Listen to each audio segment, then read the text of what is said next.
Genesis 38 in the ESV. It happened at that time that Judah went down from his brothers and turned aside to a certain Adullamite whose name was Hira.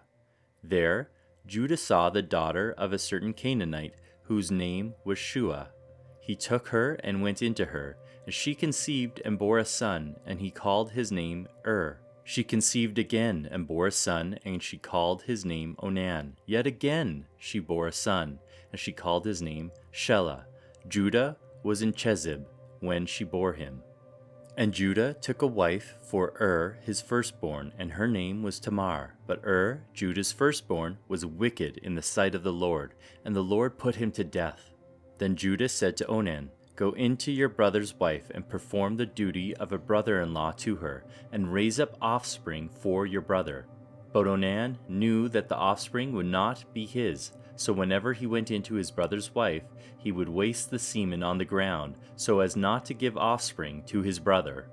And what he did was wicked in the sight of the Lord, and he put him to death also. Then Judah said to Tamar, his daughter-in-law, "Remain a widow in your father's house, till Shelah my son grows up." For he feared that he would die like his brothers. So Tamar went and remained in her father's house. In the course of time, the wife of Judah, Shua's daughter, died. When Judah was comforted, he went up to Timnah to his sheep shearers, he and his friend Hira the Adullamite. And when Tamar was told, "Your father-in-law is going up to Timnah to shear his sheep," she took off her widow's garments and covered herself with a veil, wrapping herself up, and sat at the entrance to Enam, which is on the road to Timnah.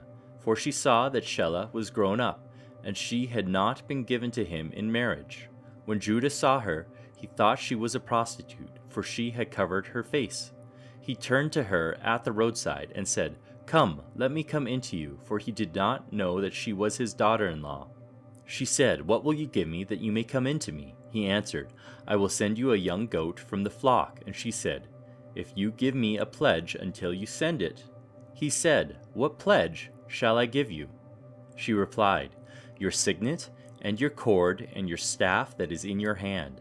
So he gave them to her and went into her, and she conceived by him. Then she arose and went away, and taking off her veil, she put on the garments of her widowhood. When Judah sent the young goat by his friend the Adullamite to take back the pledge from the woman's hand, he did not find her. And he asked the men of the place, "Where is the cult prostitute, who was at Enam at the roadside?" And they said, "No cult prostitute has been here." So he returned to Judah and said, "I have not found her." Also the men of the place said, "No cult prostitute has been here." And Judah replied, "Let her keep the things as her own, or we shall be laughed at. You see, I sent this young goat, and you did not find her." About 3 months later, Judah was told, "Tamar, your daughter-in-law, has been immoral. Moreover, she is pregnant by immorality." And Judah said, "Bring her out and let her be burned." As she was being brought out, she sent word to her father-in-law, "By the man to whom these belong, I am pregnant."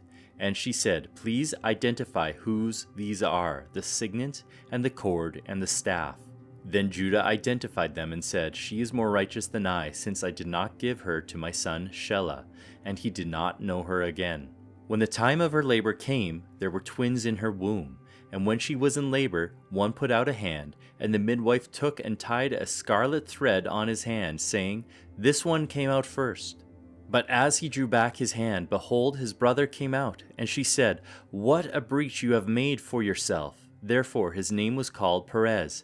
Afterward his brother came out with the scarlet thread on his hand, and his name was called Zerah.